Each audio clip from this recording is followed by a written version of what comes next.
কিশোরগঞ্জের কাদিরচর এলাকায় তিতাস গ্যাসের মূল সঞ্চালন লাইনের লিকেজ মেরামত চলছে। জেলার পুরো গ্যাস সরবরাহ এই লাইন দিয়ে হয়, গ্রাহকের ওপরে এর প্রভাব পড়ছে। এ বিষয়ে বিস্তারিত জানাতে যুক্ত হচ্ছেন শরফুদ্দিন জীবন।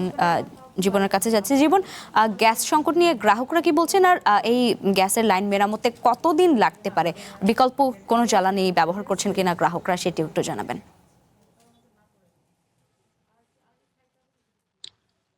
আপনারা জানেন কিশোরগঞ্জে যে কটিয়াদী উপজেলার কাজিরচর যে আরিয়াল খাঁ নদীর তীরে একটি অবৈধ চুনা পাথরের কারখানা গড়ে তোলা হয়েছিল এবং এই কারখানাতে অবৈধ সংযোগ দেওয়ার ফলে এই কিশোরগঞ্জে যে লাইনটি প্রবেশ করেছে তিতাস গ্যাসের মনোহরদী থেকে, সেই লাইনটি লিকেজ দেখা দেয় এবং যার কারণে গত 1 মাস ধরে কিন্তু সেখানে অবিরত গ্যাস কিন্তু বের হচ্ছে এবং সেটি মেরামতে তিতাস গ্যাস কর্তৃপক্ষ কাজ শুরু করেছিল, যদিও 2 সপ্তাহ পেরিয়ে গিয়েছে, এখন পর্যন্ত এর সমাধান হয়নি।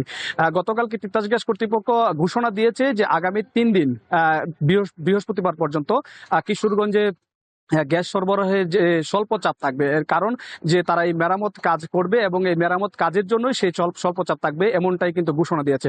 আমরা তিতাস গ্যাসের যিনি ব্যবস্থাপক রয়েছেন কিশোরগঞ্জের, তার সাথেও কথা বলেছি। উনি বলেছেন যে এই 3 দিন পর্যন্ত কিশোরগঞ্জের যে গ্রাহকরা রয়েছেন প্রায় 10,000-এর মতো গ্রাহক, সেই গ্রাহকরা কিন্তু সেই ভোগান্তির শিকার হবেন এবং এই ভোগান্তির চিত্র আমরা বাস্তবে দেখেছি। সকাল থেকে আমরা বিভিন্ন রেস্টুরেন্ট এবং অনেকের সাথে কথা বলেছি যারা এই গ্যাসের লাইনের মাধ্যমে তারা ব্যবহার করে থাকে।